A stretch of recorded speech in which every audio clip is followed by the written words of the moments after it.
bienvenue dans Tout sur Tout. Je suis Braque, il y a Louis qui est là. Eh oui, allez Satan, c'est Tout sur Tout, c'est parti. Non, salut. Je vais y aller parce que j'aime pas le sujet du jour. Attends, et le groupe de métal Iron Maiden est avec nous, tu le savais?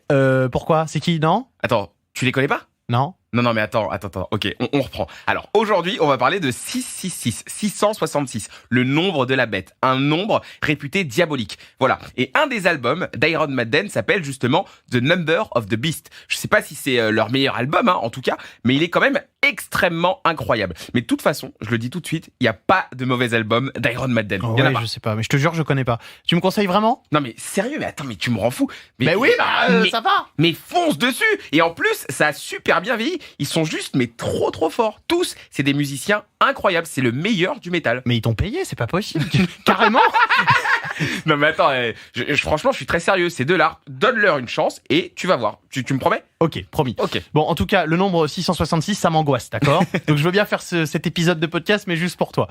Ça te parle, 666? Bah oui, complètement. Genre, si t'achètes une voiture et que la plaque d'immatriculation, c'est 666, ça te dérangerait ou pas? Bah franchement, tu sais quoi, je vais peut-être en choquer certains, mais moi je trouverais ça trop cool. Je pense que j'en profiterais pour mettre, tu sais, des autocollants métalleux sur la voiture, mais genre partout. Complètement rôti, toi. Bah oui, c'est rigolo. En tout cas, moi, ça me fait marrer. Mais il y a beaucoup de gens qui demanderaient à changer de plaque. Surtout des gens qui ont peur de Dieu, par exemple, et qui croient qu'il y a un passage de la Bible sur le sujet. Enfin, qui croient, non, ils ont raison. Il y a un passage dans la Bible, dans le livre des Révélations, si je dis pas de bêtises, dans le passage sur l'Apocalypse au chapitre 13, verset 18, qui dit... C'est ici la sagesse, que celui qui a de l'intelligence calcule le nombre de la bête, car c'est un nombre d'hommes, et son nombre est 666. Voilà, donc ça a été repris après dans plein de films, dans plein de théories obscures, dans des rituels sataniques. Bref, moi ces 3 chiffres, ils me font flipper. Ben voilà, non mais c'est normal. Ce que ce verset biblique dit, c'est en gros, écoutez-moi bien, moi, l'auteur du livre des Révélations, parce que ce Satan est très méchant et cruel. Faites gaffe. Et comme je suis sympa, je vais vous dire comment le reconnaître. C'est le 666. Alors pour nous, aujourd'hui, ça veut pas dire grand-chose. Personne ne s'appelle 666 ou 783. Si, dans Squid Game. Ah oui, c'est pas faux. Mais au 1er siècle, en tout cas de notre ère, pour les Grecs, c'était beaucoup plus clair. Et oui, parce qu'en fait, à cette époque, il n'y avait pas de chiffres. Les chiffres arabes, ils sont apparus des centaines d'années plus tard. Alors en grec, mais aussi en hébreu, par exemple, chaque lettre avait une valeur numérique. Ça s'appelait isopséphie. Voilà, donc l'isopséphie, en gros, ça veut dire qu'une valeur numérique était attribuée à chaque lettre, un peu comme ces jeux. Comme un code numérique, quoi. Oui, voilà, ces jeux auxquels les enfants jouent parfois. Tu sais, tu crées une sorte de code secret où une lettre correspond à un chiffre. Comme ça, tu peux échanger des secrets avec tes potes, du genre « Elle est trop belle aujourd'hui, Lisa ». Mais on a tous fait ça. Eh oui. Sauf que chez les Grecs, c'était pas secret du tout. En fait, tous ceux qui parlaient grec savaient bien que alpha, c'était 1, lambda, c'était 30, gamma, par exemple, c'était 3, etc. Et donc, si tu prends un mot en additionnant les nombres correspondant à toutes ces lettres, et ben en fait, ça donne un numéro. Voilà, donc tous les noms correspondent à un numéro. D'accord, donc 666, c'est juste une somme de nombres qui correspondent aux lettres d'un nom. Exactement, toi par exemple, c'est Braque, donc bêta, rho, alpha et kappa. Ah, ouais. Alors, je prends la petite table que j'ai trouvée sur internet. Ton numéro, c'est 2 plus 100, plus 1 plus 20, ce qui fait, bon, c'est pas très compliqué, 223. D'accord. Voilà. Ouais. Donc quand on a le nom, c'est facile d'avoir le numéro. Mais l'inverse, c'est plus compliqué. En fait, il faut partir un peu à la pêche. Il faut avoir des suspects et voir si ça colle. C'est un peu une enquête de police. Il y a une personne, le coupable idéal à cette époque, qui pourrait potentiellement être la bête et l'agent de Satan. C'est Néron. Et Néron, si on suit le code de l'isopséphie, ça fait 6, 6, 6. Attends un peu. J'avais vu une histoire avec Néron et l'isopséphie.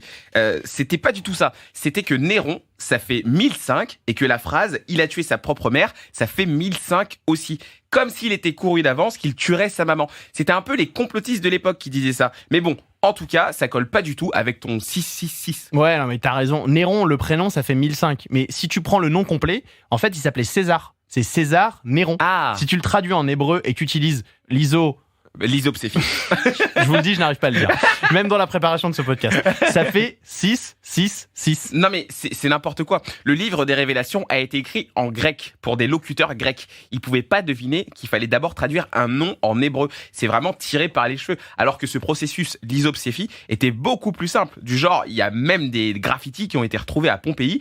Du genre, je te kiffe, 5, 4, 5, 545. Ça draguait déjà. Ouais. Ils étaient chauds, les mecs. Hein. Et une passante le voyait et se disait « Oh, mais moi, je suis une 545 !»